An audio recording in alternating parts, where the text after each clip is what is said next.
Hi everyone! Our content today is wallet reveal.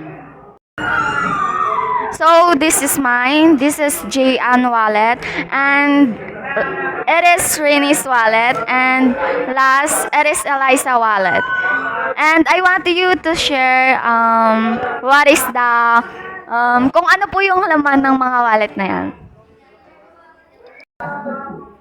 Yan! Hi! Nagbabalik kami ngayon. And ito na po ang aming Wallet!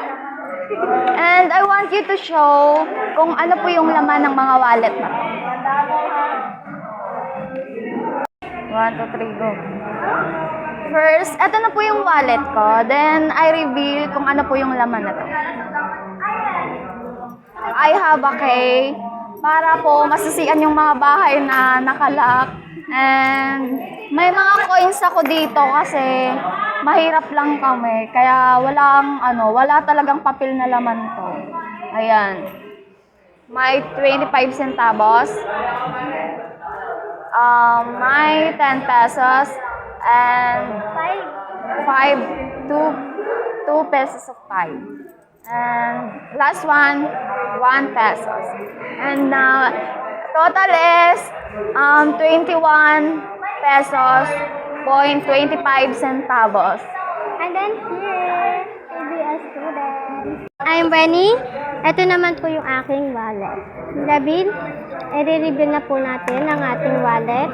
And then, meron akong sandrilyo. Marami siya sa isang buong plastic. Then, may lifting, and siyempre, hindi yan mawawala dito sa aking wallet. Yes, and then, may USB din po ako, dalawa. And, what is this? Yung sa SIM. Kaso wala nang laman. Siyempre, may magnet din yan. Pampaswerte. And Hindi, then, ito na yan.